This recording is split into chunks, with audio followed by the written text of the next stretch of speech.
you very much. Thank you, Michael. Good afternoon, everybody. It's a great pleasure to be here. I realise that I better speak very quickly because the longer I speak, the longer you have to wait for lunch. So I'm going to make it very, very snappy. And I want to begin by saying, of course, that listening to our brilliant ambassador, I realise the perils of not properly understanding Korean. Earlier on today, someone, a very kind gentleman at the Olympic Park, was trying to explain what it was like hosting the Olympic Games, and I thought he said it was like eating a hippopotamus. And it turns out I completely misunderstood, because a hippopotamus is, after all, a protected animal. And, we can't encourage the eating hippopotami. But actually, it turns out that what he was, sorry, apparently this thing is photographed. It turns out he wasn't saying it was like eating a hippopotamus. He was saying that the Olympic Games was like having a huge hippopotamus that drinks the river dry, which is apparently a metaphor. Is that right? That's right. Anyway, and I thought about that, and I want to congratulate you, anybody who's had anything to do with the Korean Olympics and Korea over the last few years, in your fantastic management of that enormous hippopotamus, because it is very firmly parked with us in London now, this great beast, and it is making considerable demands. But I'm inspired by what you have achieved, because you have done what I think we should do in London. You have succeeded in making that Olympic village turn into a fantastic attraction, a place that people want to come and live and buy. And indeed, I think you sold the village before the Games itself, which I think is something that we should learn from. And I congratulate you on your enterprise. You have beautiful sporting venues, an amazing park full of bosky nooks and trees and glades and heaven knows what.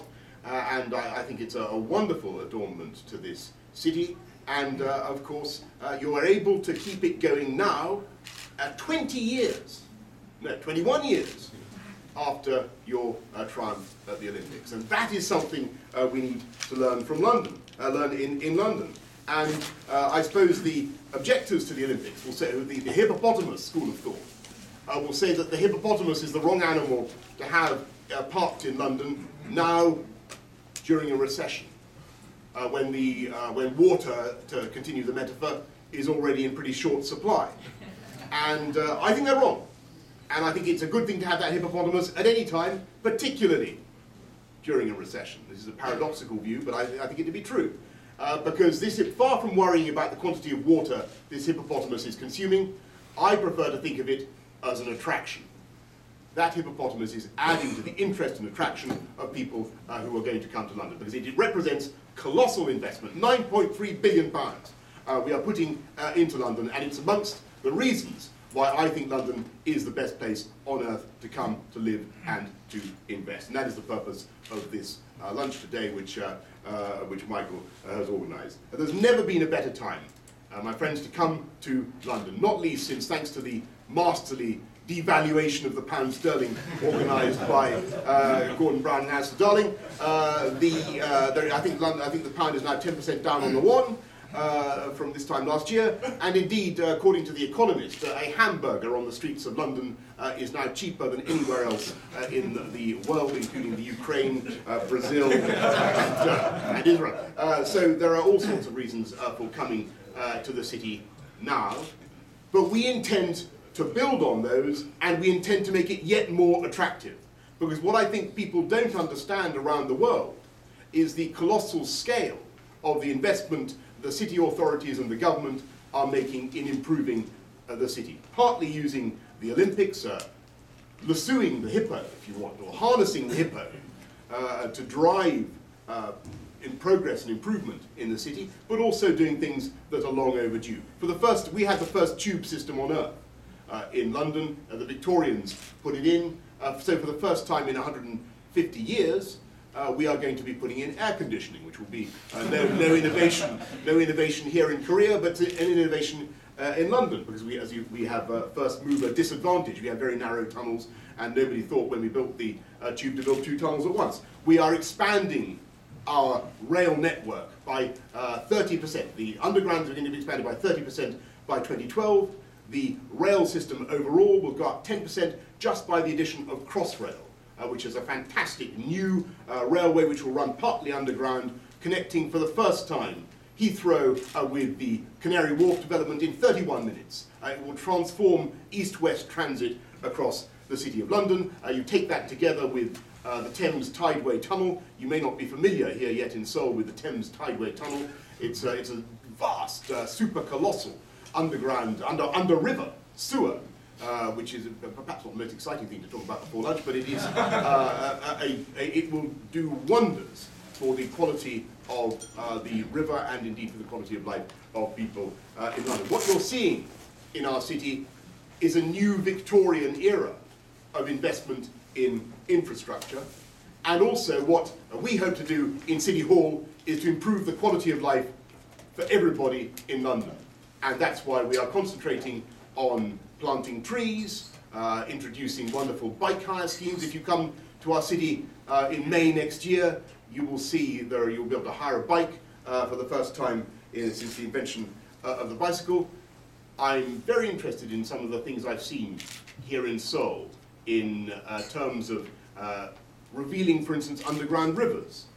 That's something I think we could profit from in London, some lessons we could learn to improve the look and feel of the city and the experience of urban life. And I say to any contractor, anybody here who represents an interest in a motor vehicle company, or anybody who's remotely interested in low carbon technology of any kind, and may there be anybody here who has something, we are going to be driving forward with that in London. That's one of the reasons I'm here in Seoul today to attend the C40. I want London to be the low carbon capital of Europe, if not the world. I want it to be the electric capital of the world. So if anybody is interested in tendering or procuring low carbon vehicles for London, then you know where to find me. We have a very, very ambitious plan to roll out plug points by 2015, and we want a huge proportion. We want at least 5% of our vehicle fleet to be electric by 2015. And in addition, I would point out that we are very, very keen to have a new bus for London. I think it's high time that we moved away from these diesel-emitting buses. You have wonderful LPG buses here, don't you, in Seoul? Well, we've got diesel-fueled buses in London.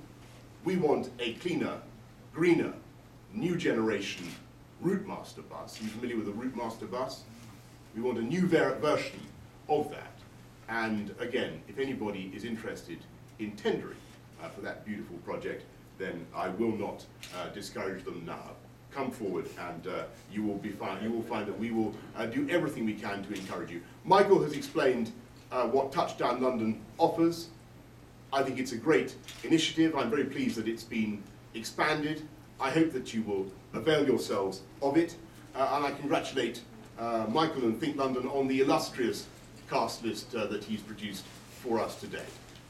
All I want to say in conclusion, ladies and gentlemen, is you've done very, very well to soldier on with me, and it's now, I'm about to wind up because it is time to have lunch. All I want to say to you is that if you come to London, we will make every effort to make you welcome. We will roll out the red carpet for you. Think London, ladies and gentlemen. Eat London. Drink London.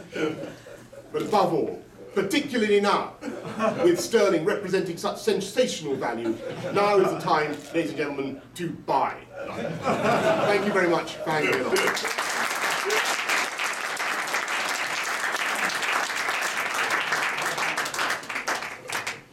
I don't quite know how I'm going to follow that, so I'm pleased that I don't have to follow it.